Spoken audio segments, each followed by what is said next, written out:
Antes mesmo de existirem cidades, estradas e fronteiras, o território que hoje chamamos de Paraná já era habitado por povos que viviam em harmonia com a natureza, povos que entendiam a floresta, os rios e os animais como parte de si. Esses povos são os Guarani, Caigangue e Xetá, os verdadeiros primeiros habitantes dessa terra.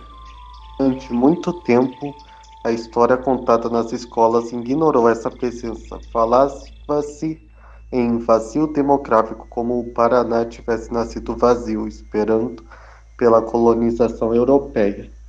Mas essa ideia é um mito. Havia vida, cultura, espiritualidade e sabedoria aqui muito antes da chegada dos colonizadores. Hoje, nosso podcast quer revelar essas histórias, para que o desconhecimento sobre os povos originários dê lugar à compreensão e ao reconhecimento.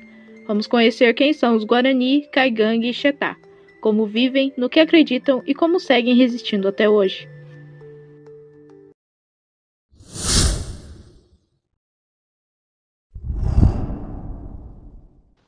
Os Guaranis são um dos povos mais antigos e numerosos do sul do Brasil. No Paraná, suas aldeias se concentram principalmente no litoral, em cidades como Paranaguá, Guaraquezaba e Morretes.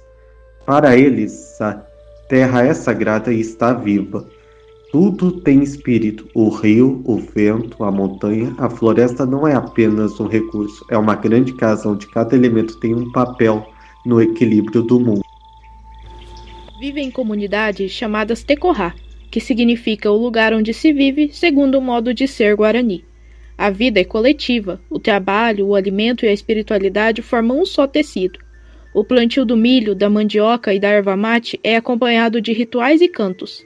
A erva mate, por exemplo, não é apenas um produto econômico, ela tem valor espiritual.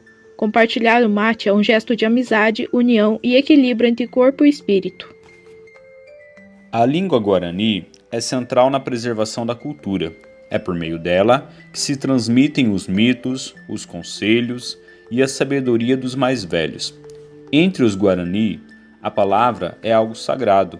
Fala-se apenas quando é realmente necessário. O silêncio também ensina. É nele que se escuta a voz da terra, dos ancestrais e do próprio coração. Assim, a fala se torna um ato de respeito e de conexão com o sagrado, um elo entre o que já foi e o que continua vivo na memória do povo. Os Guarani acreditam que a humanidade está em constante busca pela terra sem mal, um lugar de harmonia plena entre pessoas e natureza. Essa busca não é apenas física, mas espiritual. É caminhar com respeito sem ferir o chão. Por isso, as caminhadas e deslocamentos do povo Guarani sempre tiveram um sentido sagrado, como parte do aprendizado da vida. Mesmo após séculos de perseguição, catequização e tentativas de apagamento, os guaranis seguem firmes. Suas danças, canções são rezas que unem o corpo, o espírito e a terra. Nas aldeias de hoje, onde as crianças aprendem tanto português quanto o guarani, a luta continua pela língua, pela terra e pela dignidade de existir segundo o próprio modo do ser.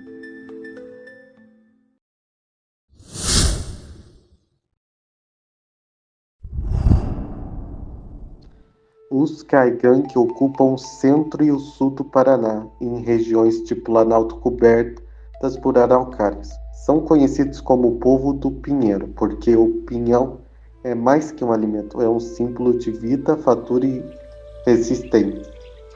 Quando as araucárias florescem, é tempo de festa e de partilha, de fortalecer os laços da comunidade. A sociedade caigangue é dividida em duas metades complementares, Camé e Cairu.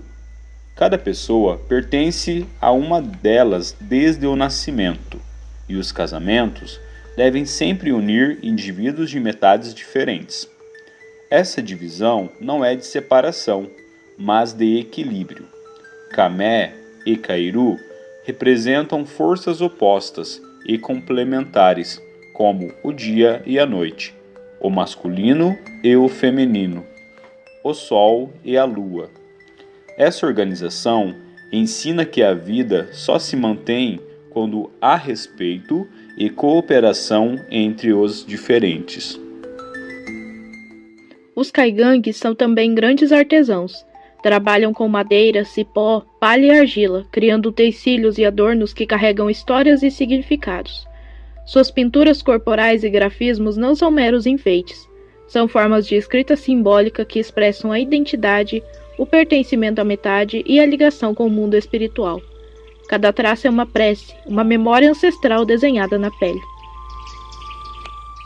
Durante o avanço da colonização, os caigangue resistiram à expulsão de suas terras. Muitos conflitos os marcaram dos séculos XIX e XX, especialmente com a expansão da agricultura e da exploração madeireira. As terras foram cercadas, as florestas cortadas, mas a cultura não se perdeu, mesmo sob a pressão.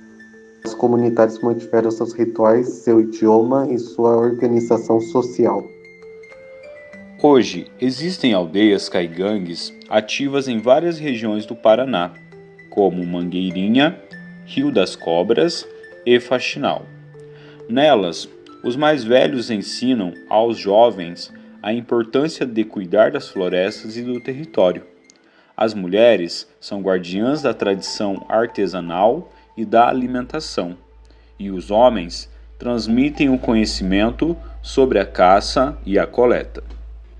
Mais do que existir, os caigangue reinventam suas tradições do presente, participam de escolas bilíngues, produzem arte para o comércio justo e lutam pelo reconhecimento de seus direitos territoriais.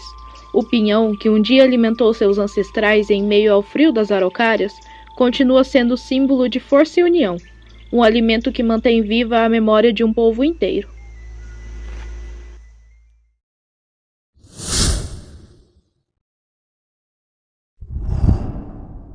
Os Chetá habitavam originalmente as florestas densas do noroeste do Paraná, nas regiões de Umuarama, Guaíra e Ivaí. Eram caçadores, coletores e cultivavam pequenas roças de milho, feijão e batata. Viviam em pequenos grupos familiares que se deslocavam conforme o tempo da caça e da colheita. A floresta era seu lar, sua fonte de alimento e de espiritualidade. Os chetas dominavam o uso das plantas medicinais, conheciam o canto dos pássaros e o ciclo das árvores, usavam fogo de forma controlada para limpar as pequenas áreas da roça, sem destruir a mata. Viviam de forma sustentável, respeitando os limites da natureza. Para eles, cada animal casado exigia um pedido de perdão e agradecimento. Uma forma de manter o equilíbrio entre o homem e a floresta. Durante o século XX, com o avanço da colonização agrícola e o desmatamento, o território Chetá foi tomado à força. A construção de estradas e fazendas destruiu as florestas que sustentavam sua vida. Muitos foram mortos e outros fugiram para sobreviver. Por muito tempo, acreditou-se que os Chetá haviam desaparecido, mas esse desaparecimento era apenas mais uma face da violência e do apagamento histórico. Hoje, sabemos que há sobreviventes Chetá vivendo em outras terras indígenas, como em Manuel Ribas e Rio das Cobras. Alguns mantêm a língua viva, outros guardam fragmentos de histórias e canções transmitidas pelos mais velhos.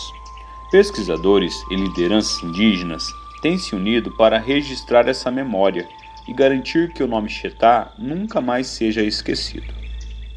A história dos chetas é uma ferida aberta na história do Paraná, mas também um exemplo poderoso de resistência e a lembrança de que mesmo diante da destruição a memória pode florescer. Cada canto, cada lembrança e cada palavra dita pelos sobreviventes é um ato de resistência contra o esquecimento.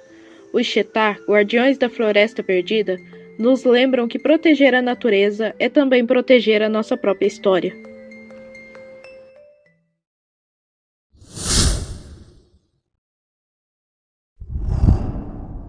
O Paraná foi moldado por muitas mãos, mas as primeiras foram as mãos indígenas. Reconhecer isso não é apenas olhar para o passado e compreender o presente, é repensar o futuro. Os povos Guarani, Caigangue e Xetá continuam aqui, vivem, ensinam e resistem. Que possamos escutar suas vozes e aprender a respeitar o território que também é deles, porque no fundo a terra ainda fala e cabe a nós aprender a ouvir.